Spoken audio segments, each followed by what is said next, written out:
Tracking, alerting, protecting. This is WKYT News at 5:30. Temperatures continue to tumble across most of central and eastern Kentucky. Now we track the possibility of some frozen precipitation.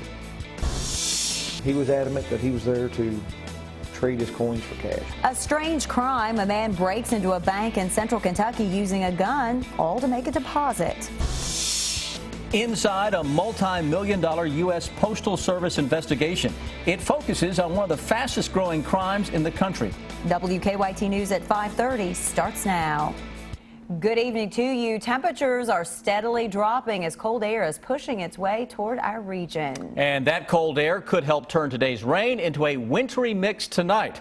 WKYT Chief Meteorologist Chris Bailey is tracking the possibilities tonight. Chris? Yeah, greatest threat is going to continue to be across parts of northern Kentucky, guys, and that will be toward the Covington-Cincinnati area where we may get a little freezing rain and some sleet. Anyone may hear a little ping of some sleet before the overnight is through, especially along and north of 64. Look at the temperature difference from the past 24 hours.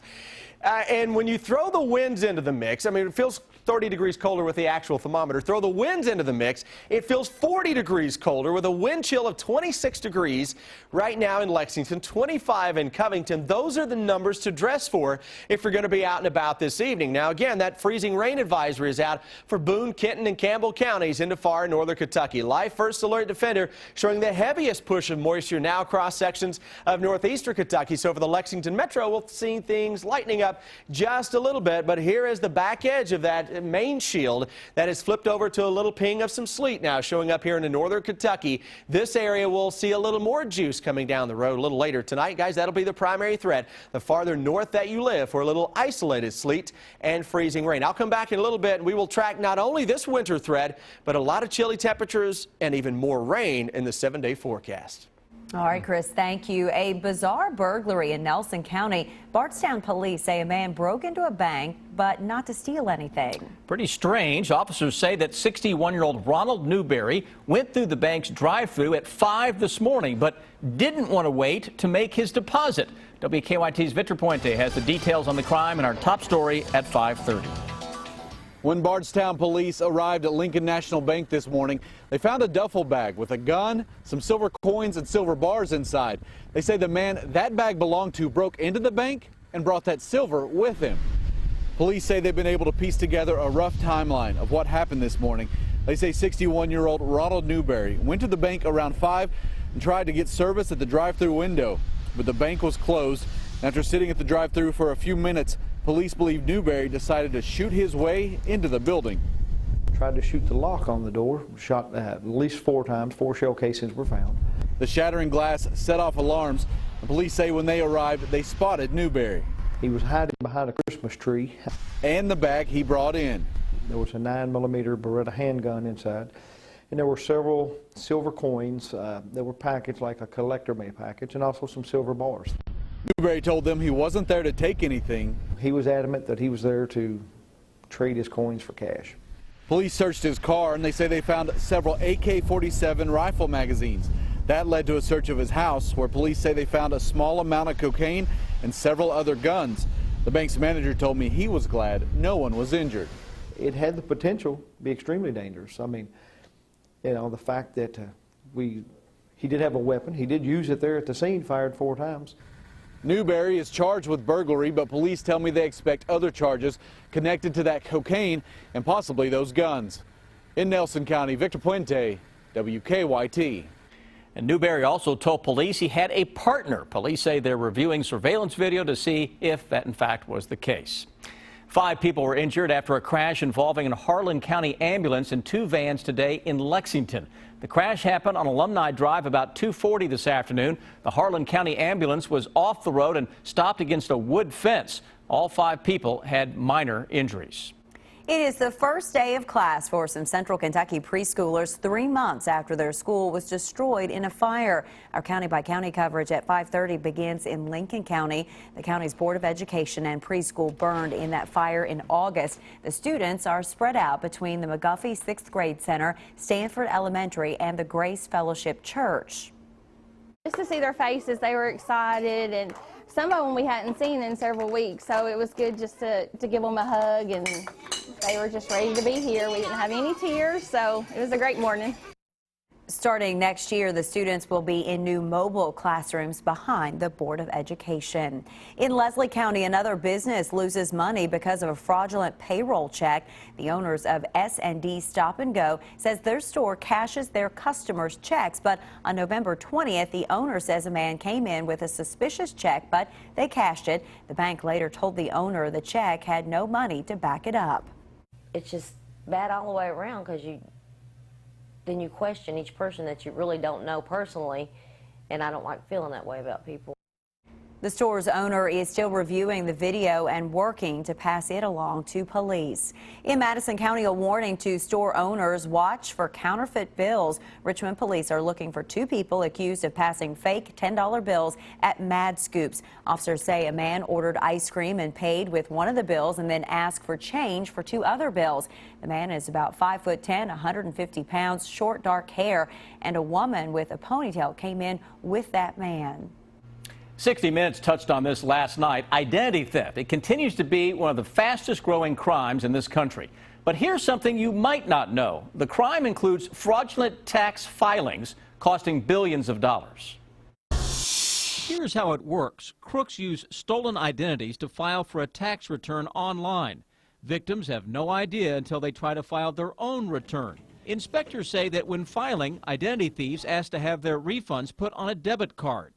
But in order for them to get the money, they need other people to receive the debit cards in the mail from the IRS. Postal inspectors tracked down one of these middlemen and learned the intricacies of the scam.